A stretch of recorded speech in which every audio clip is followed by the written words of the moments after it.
Welcome back to our channel, ladies and gentlemen. How are you today? How are you today? I am good. A few hiccups, but I'm good. What hiccups? Yeah. A few hiccups now. The sound wanted to mess us up. Yeah. Our sound was acting a bit funny, but we are here. Persevered. Okay? And we are good. You're looking beautiful as usual. Thank you, baby. And I love this your hairstyle. You know, I think I told you it's one of my favorite as well. Is it one of your favorites? Yeah, because it gives you that African look. You look like when I was doing it at the hairdresser, she was like taking us back to like the old African hair. Exactly. And I thought my curly hair was your favorite hairstyle. No, I still love that, but I'm just saying that this is one of my favorite. So what's hairstyle don't you like? Oh, there's many of them. Be honest. I've told you, but we'll discuss that offline. Okay, we'll discuss that offline. But you know, I think most of the stuff you do are really nice. You know, because you're beautiful, everything fits. Wow. There's nothing that doesn't fit. I'm yours. You don't have to gas me up. Like I'm yours. Okay. So guys, as you can see, I'm in my full African attire today. You look very handsome. I feel like I was one of those people that can carry off all looks. Because I gave you compliments, you want to give me compliments too. Don't worry, give me compliments another day. You don't have to give me compliments because I gave you compliments. Baby, take the compliments. It's okay, I take it. Okay, so you don't look good in every look. I don't think I do, but if you say you do, you look like a Yoruba. I take with my full chest. Angel. What did you want to say before?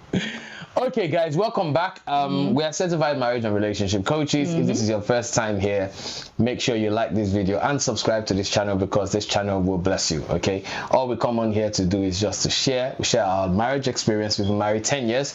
I'm going on 11 years. All right, and we share our our marital experiences. We share a lot of stories. We do a lot of coaching, teaching, counseling, positive vibes. Okay, so if you need counseling, reach out to us. Counseling@ayopedavis.com. And if you need coaching, it's coaching@ayopedavis.com. Okay, ladies and gentlemen, we're still in the series Back to Basics. Back to Basics. Okay, and this is the part 2.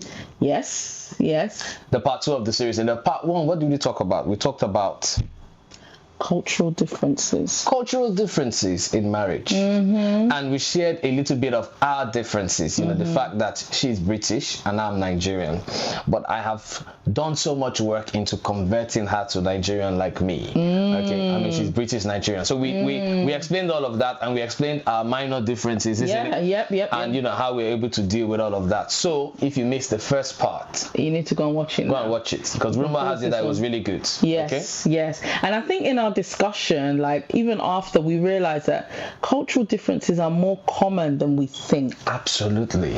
They're more common than we think, because the world is so diverse and the world is so, I don't think the world is so accepting, but we're at a stage where we don't need, not that we ever needed segregation, but people see that segregation it doesn't have to be that way. You don't have to just stick to your culture. Absolutely. Or stick to your country. And it's so funny because even at the workplace, right, there's a lot of promotion of diversity. Isn't it? Yeah, definitely. There's a lot of promotion of diversity. The world is a diverse place, baby. Like, rarely do you see anyone that has just one lineage in this. Exactly, and that's why when you do your lineage, especially those that, you know, maybe you're now in America or whatever, by the time you check your lineage, you actually find out that you're from 3 different parts of the world. You know, there's Asian in you, there's African in you, there's European in you. Do you understand? We should actually do that, you know. What, I know my no, baby, you never know. You might have some Togolese in you. Baby, True that, okay. Like, you never know, because your descendants might not actually be Niger. Very true. We should actually do it and just I don't know how do they do it. I think there's something called Ancestry or something. Websites. Yeah, we should actually do it. Maybe we'll check. Or maybe we not go find out, because baby, some people find out some things there, you know. What did they find out?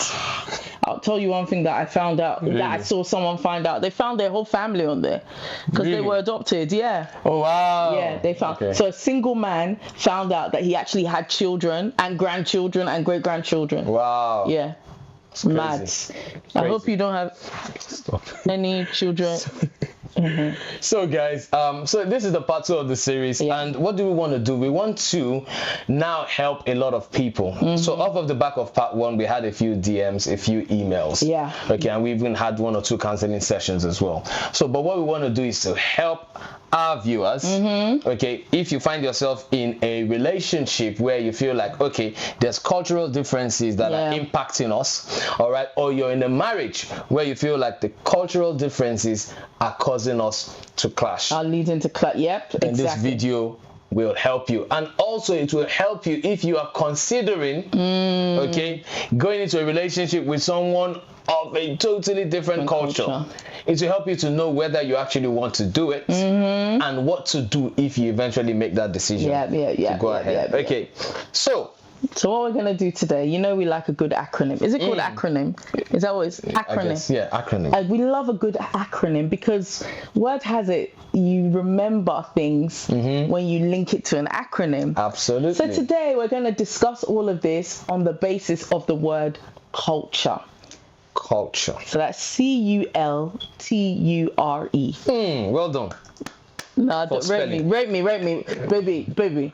What? Baby. What? Baby. I will give you your props and say you are the mathematician. But when it comes to spelling and grammar, it is me. No, I'll give you your props when it comes to grammar. When it comes to spelling, baby, it's always you saying to me, how do you spell that there? How do you spell this? How do you spell that? How do you spell it? No, I don't. Like what? And sometimes when I'm asking maybe words like eba or ikokore. No, when I'm asking you about how do you spell stuff, I just want you to feel important. No, baby. I want you to feel like, baby, stop it.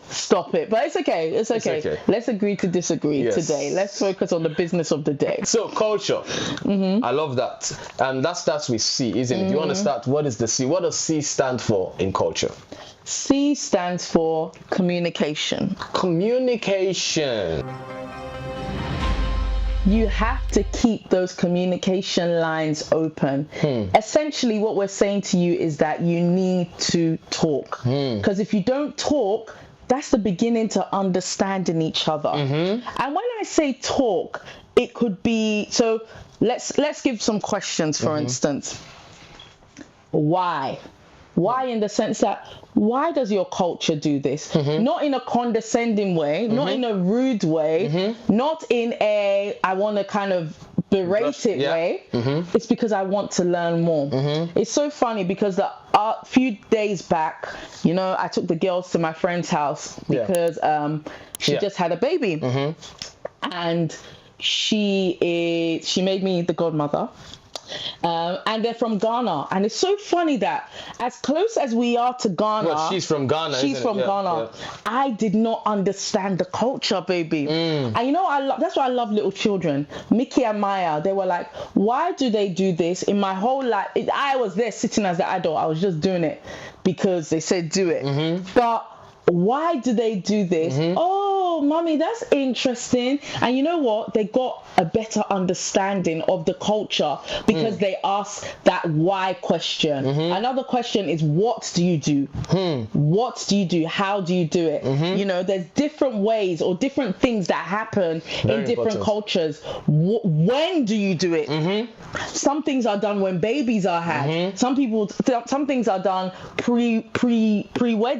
Some things are done in the festive season. Some things are done in December, in Christmas. Some things are done in Easter. Do you understand? And it is, as you said, having that open and honest conversation. Your open and honest conversation would also help you to know the expectations. That's it. Do you understand? That's it. So rather than you making assumptions that this person is either just going to fall in line, or making assumptions that, oh, once I tell them we're going to go. Do you understand? Just gonna do it. We're just going to do it, but it doesn't work that way. Whether you're the man or the woman, you need to understand that I need to communicate with my spouse. I need to communicate with my significant other and let them know what I expect, right? So this is how, this is a tradition, this is a culture, this is something that we do, and this is what I would expect that you also do. Okay, in what capacity do you want me to get involved? right? Because bearing in mind that this is new to me, right? In what capacity do I want to get involved? How? Show me how. Tell me how. Do you understand? You need to have those conversations. Okay. And you know what I thought of as well? It could be to avoid embarrassment. Because I can just imagine, I just thought of a situation where I thought of two now. So imagine in the Igbo culture, you know that where the girl takes the wine to go and find her husband. Yeah. Imagine if she's like from a different total culture and she gives the wine to her father-in-law because she just thought that's the oldest person out of respect. Exactly. But that would be a big taboo. Absolutely. Because you're supposed to give the wine to your husband. Give the wine to your husband. And now things like this, the Yoruba culture, we don't do stuff like that. We don't do stuff. But in the same vein, imagine in an engagement, what's the thing that a girl is supposed to pick in the engagement all the time? Even you don't know because you're the Yoruba culture. Yeah. She's supposed to pick a Bible. Exactly. Yeah, supposed to pick a Bible. But what if she went to pick the jewelry? Exactly. So is this? She hasn't done the wrong thing. But it's not the right thing. Not the right it's not thing. the thing that's done. Exactly. And it is communication that would then lead you to the next letter, which is you. Yes. Communication will lead you to understanding. Yes.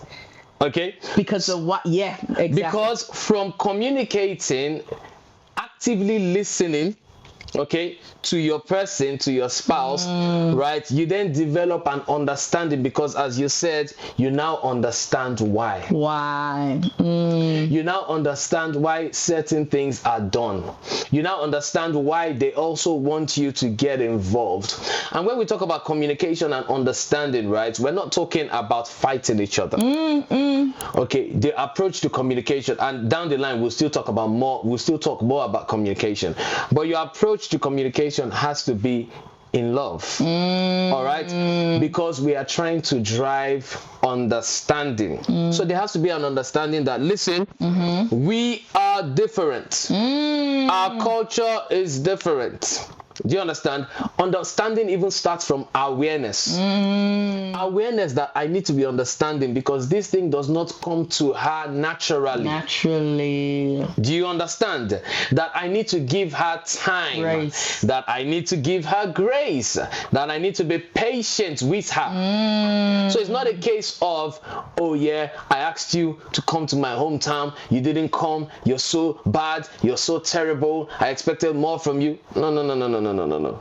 You asked them the first time, they said, I'll think about it. Then you go ahead and explain again the second time. Oh, have you thought about it? This is what I was thinking. I wanted to book a ticket. Do you understand? And then you build an understanding.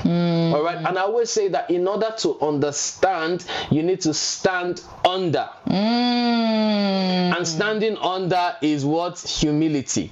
So you need to be humble enough, okay, to want to understand that there's life outside you, outside your race, outside your culture, outside what you know, outside your knowledge. Yeah, very so true. When you come to that understanding that there's actually more, then that is when you can be open-minded. That actually leads us nicely to our next letter, which is L for learning. You can't embrace or progress in a culture if you're not willing to learn about it. Absolutely. And it's so fun because yesterday we were talking to a couple, and this is even just taking it out of it. They were talking about having a baby, and we were talking about our baby experience and the fact that we didn't do anything prenatal, and they said their experience. He said something yesterday that if you want to understand something and do well in something, you have to immerse yourself. You have to learn totally about it. And so is the same about culture. You know, there's people on Instagram that are black people that live in China and speak the Chinese language. There's one guy in particular, and when he does it, the natives are like, what? Yeah. So I think I saw that. Yeah. They said, one of the words that they said is, you speak like you are even part better of us, than us. even better than us. Yes. That's someone that's gone to learn. He went to learn not just the language, the tonations, the culture. He went deep into it, such that the people themselves, the originators, were like, you know it better than us. You know it better. And that's the level of learning. Now, you might not be able to understand the language, but you can understand the little nuances, the bits that go on behind the scenes. You might not be able to speak the language, but you can immerse.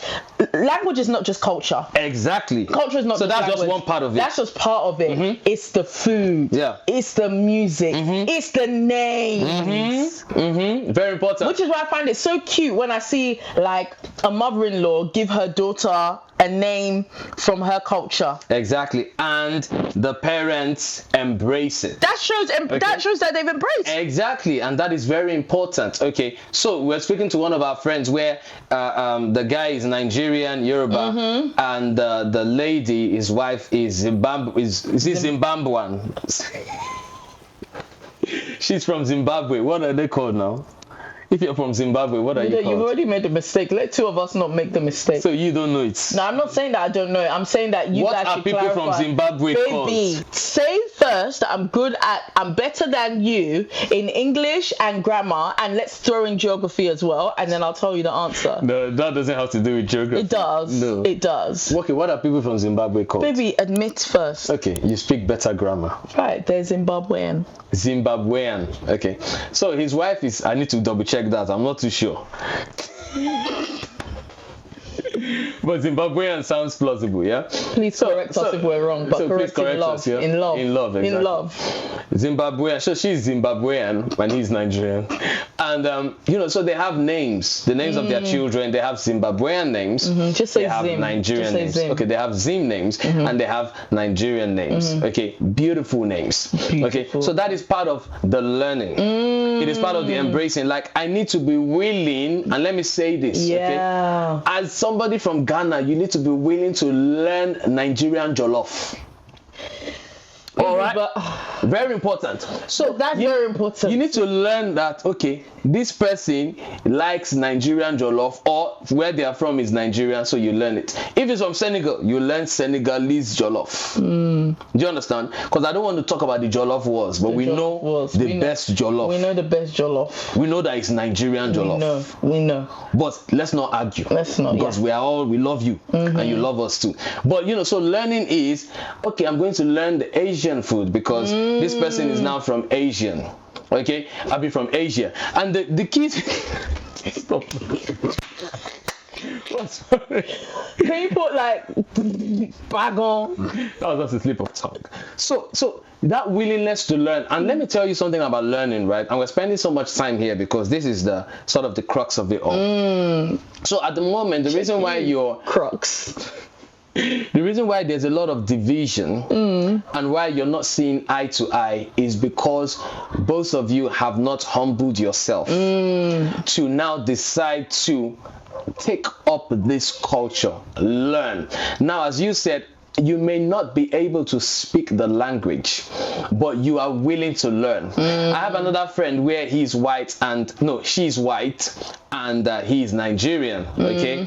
And she's willing to learn about pidgin English. So anytime we're shouting and we're like, hey, how far now? What's in the happen? She's like, what does that mean? Yeah. Do you understand? I want to know how to say it as well. Yeah. And that's how you make marriage work, regardless of the cultural differences. Yeah. So even though she cannot speak the pidgin English now or speak Yoruba, she can learn little things and she can now say Bawoni. Yeah. She picks up the lingo. She now knows what we're talking about. So even when she misses it, right, the fact that this guy knows that my wife is willing and trying and she's trying to learn, right, he will give her grace. And vice versa, right? The fact that he's also trying to learn, right? She gives him grace. Bro, there's times where I'm sitting with this guy, I'm listening to both of them in the middle, and I'm not even understanding what they're saying or what they're doing. So he's picked up a lot of the Western culture and the traditions. There's things that white people do that black people don't do. Do you understand? Without going to all the detail, there's things that the white people do, black people would never do. Things that black people do, white people would never do. But when you find yourself in a marriage, a relationship that you want to make work, You gotta find middle ground. you gotta find that middle ground. Do you understand? You gotta do the things that the white folk do, and you gotta do the things that the black folk do. Very alright? true. But this is how you build True. that relationship and that marriage. So you gotta learn. And that actually leads us nicely to the letter T. Togetherness. Me and you together. I don't know. Together. I don't know. Yeah, I can't remember it. Is that like a Nigerian song or something? Yeah, I think it was Two-Face that sang it. Really? Yeah. Oh, yeah. We go together. Together. Yeah. Okay. Together now. I know. I need to listen to the song. But anyway, let's bring it back. Let's bring it back. So, togetherness. That is the one thing that will keep you together on this journey. No, it sounds so funny and it sounds so basic, yeah, because it's like, we are together. Physically together doesn't mean that you're united. So when you go on this journey of marriage, already people have been telling you teamwork, unity, buzzwords of keeping together. But when you're going in that direction of a culture marriage, a marriage that, you know, where you have two different cultures together, you need to find a way of fusing them together. Absolutely. So that you can make it work. Because by default, our differences will pull us apart. Yes. So you need to work that little bit harder to find that middle ground. And when you work that little bit harder, oh, come on, guys, like it will be worth every second. Absolutely worth it. And I love what you're saying about that middle ground. Okay, so we've talked about all of the communication and understanding and learning. Okay, now we need to understand that, listen, this person is my partner, right? We are in this together. There is going to be extra work. There is. We cannot sugarcoat it. There's going to be extra work that you have to do because of these cultural differences. But you need to understand that it is your togetherness that would actually keep you united. You need to ensure that you are on the same page. So as this person is learning, or as this person is making an effort, right, you're being gracious with them, that even though sometimes they feel like, I'm not in the mood, I don't want to do this, I don't want to put in the work, that is okay, because you understand that we are on this journey together. Okay, and you mentioned about finding a middle ground. Okay, so it could be that there's a festive thing that somebody wants to do here, there's something else that somebody else wants to do here. So one year you do it this person's way, another year you do it the other person's way. Do you understand? You want to go somewhere, okay, you want to go to a Igbo, you want to eat Igbo food, and this other person wants to eat Yoruba food. One time you eat the Igbo food, the other time you eat the Yoruba food. One time you dress the Yoruba way, another time you dress the Igbo way. And it should not be a case of you dress Yoruba and I dress Igbo. It is that both of us will dress Yoruba to this function. Both of us would actually follow and do these things together. Can I also give like a disclaimer to men as well? Like, I think by very nature of marriage, the woman is leaving where she's coming from to go to the man. I feel like men as well, if you could grant that extra grace for the woman, because she is, by definition of marriage, kind of leaving what she knows to come and join what you know. So give that grace of, you know, enjoying her culture that she's come from, incorporating it into your marriage, not letting it just be, well, I'm the man, so you're not the only one in the relationship, and not letting that thing die, because this woman could actually live with so much resentment if she has to literally sacrifice everything. And I feel like that's what attracted you to her. Exactly. And we need to understand that marriage is all about sacrifice. If only one person is sacrificing, then it becomes an issue. because this one person feels like I am being cheated. This one person feels like, right, I am not getting a good deal. Okay, so even right from your courtship, all right, everybody is negotiating, everybody is dealing, even from the communication and all of the things that we've talked about. But it is important that in order for us to go on this journey together, all right, and promote togetherness in our union, that the both of us are willing to compromise. The both of us are willing to sacrifice. It is only then that both of you feel like, yes, this is fair. I have made some sacrifice for you to enjoy this culture, or for us to enjoy this culture, because it is together. So I've made a sacrifice for us to enjoy this culture. You have also made a sacrifice for us to enjoy this other culture, and everybody is happy. Do you understand? So understand togetherness. The first letter U, we talked about understanding. Now the next letter U, we're talking about uplifting. Okay, so you need to uplift the culture. Uplifting the culture now means that not only are you learning it and understanding it, but you are now practicing it. You are now fully embedding and immersing yourself in that culture. Uplifting the culture means that you're the one that even prompts your spouse. Do you understand? You're the one that even says, okay, let's do it like this. Okay, let's go to your hometown, New Yam Festival. Let's go to your let's go to your new, as you say, New Yam. Let's go to your new Yam Festival. All right. So we are uplifting it. We are upholding it. Upholding that culture, both our cultures, right? We are living the culture. So it's not a case of, okay, I know. Right? Yeah, I know. Okay, you said it last year, I know. But are you living it? Are you making this other person feel like you have embraced that culture? You have embraced my family. You have embraced our traditions. You have, you're indulging me and indulging us to enjoy this culture together. So that's what uplifting means. So uplifting is just another word for upholding it. So you continue to do it consistently. You continue to practice it, and you live it. It's kind of like your values, right? It's not enough to say I am a what are some good values? I'm bold. Right. It's not enough to say I am bold. You have to show that you're bold. It's not enough to say I am honest. You have to show that you are actually honest in the things that you do and the things that you say. Do you understand? So all of those values, those cultural values, you need to live them. You need to uphold them. Very true. So very true. Uplifting.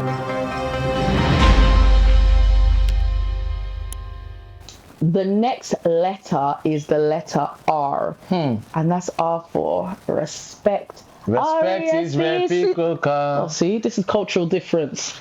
Respect this one is singing nice. I'm singing Aretha Franklin. R-E-S-P-C-T. Find out what it means to me. You don't know that song, do you? Ah, God. No. Fresh bread. But I love you, bro. I love you. Bro, who's your bro? Who's your guy? Yeah. Okay, listen. Say, call me baby or call me daddy. I knew you were gonna say that, baby. I'm not your bro. Okay, right. So R stands for respect. Respect the culture. I find it so sad and upsetting when people are disrespectful towards other cultures. It shows lack of education.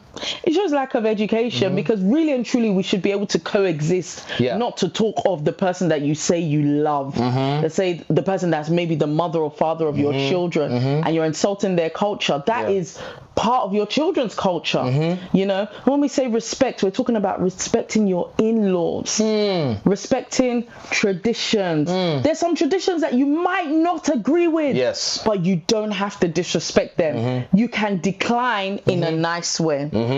Absolutely. And that's funny because that's where togetherness comes in, because if you're both on the same page, you will know how to decline in a nice way. In a nice way. Respect means you know, just looking at that culture and giving it the respect that you would also like to receive. Because sometimes I feel like we don't give out, but we expect in return. Yes, absolutely. So you need to respect everything that she has said and also respect boundaries. Okay, so you need to create boundaries. That's a good one, right? Really. Even about this culture, like, okay, there's only a certain extent, right, that we're going to absorb this thing. Okay, there's certain limitations that we have. Okay, so create those boundaries and respect those boundaries. Respecting those boundaries with the in-laws. So one culture could be that, okay, anytime I can just come into your house unannounced because after all, that's my son's house. After all, it's my daughter's house. So that might be one person's culture where that's how they have grown up. So people show up unannounced, and that's okay because that's how they do things where they're from.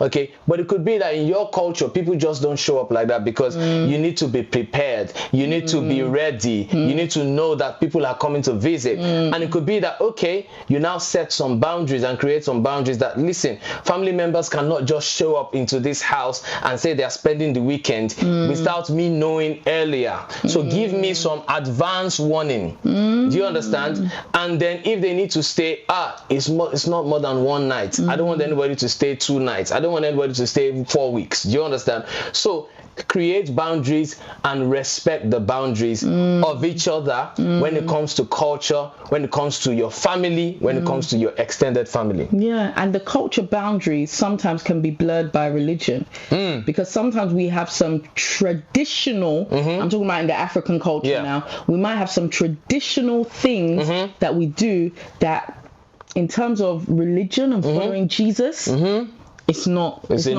a no-no. Exactly. So you need to set those boundaries. Set those boundaries because let me tell you, there are certain sacrifices that you cannot do. Just because, again, we're talking about the kingdom culture. In fact, this leads us to the next one. Should I go to the next one? Yeah, go to the next one. So the next letter is letter E. And that means you establish a kingdom culture. Yes. Okay, E is for establish. You establish a new culture. You establish a kingdom culture at home. And what that means is, yes, you like the culture and there's many things that you're doing, but as part of those boundaries, there are things that you say no to. Because if it is against the design of God, the kingdom culture is how God has designed marriage. The kingdom culture is between a kingdom man and a kingdom woman. The coming together of the kingdom man and the kingdom woman will give birth to kingdom children. The kingdom children who practice a kingdom culture, okay, and with the family would then become a kingdom family. So that is the goal, okay, in marriage, to raise godly children, to have a godly kingdom family. So in everything that we're doing, in everything that you're doing, we are establishing the kingdom. Yeah. Do you understand? Yeah. So what is the kingdom culture? We need to go into more detail about this. Okay, so in the part 3 of this series, we're going to go into detail about the kingdom culture. Yeah. What exactly are we going to do? What is the role of a man? What is the role of a woman as it pertains to the kingdom culture? Okay, let us quickly recap. C for communication. U for understanding. Yeah. L for learning. T for what?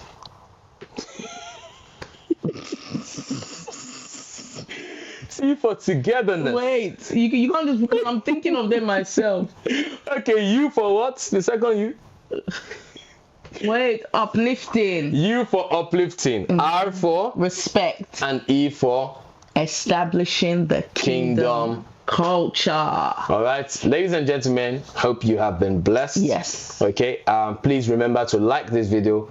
If this video has blessed you, share with a loved one. Yeah. Okay. Even share with an enemy. Share with an enemy. Share with a spouse. Share with a friend. Share with a sibling. Share with a friend. Okay. Because it would also bless them. All right. Like this video, as we said, because it helps the algorithm to know that this is a good video. Let us sing our welcome song to welcome our new subscribers. Let us sing our welcome song in the Yoruba language, seeing as we're promoting culture. Okay. All right. I challenge you first. No. I challenge in the you. In the same yeah. So, we're glad you came in Yoruba. Àwa dúpẹ́ pé Àwa dúpẹ́ pé ẹ ti wá bá wa Wait, sọ̀rọ̀. we are glad you came and we welcome you. Okay? So what's glad? So No. You go because I've said something now. You go. Go on. Inú wa dùn wípé. And that's it now. Yeah. So you have to say that you're happy. Yeah. So we welcome you. No, first of all, let's establish that it's inú wa dùn. Okay, inú wa dùn wípé ẹ bá wa jókòó lónìí. Ẹ wá bá wa ṣeré lénìí. Okay, yeah. Ẹ wá bá wa sọ̀rọ̀ lénìí. Okay, yeah. What's the next one? We hope you learn a thing or two. Guys, let's think the welcome song. No, because this is actually a challenge. Mo hope pé ẹ ti gbọ́ nǹkan tá ti sọ and ẹ ti àmọ́.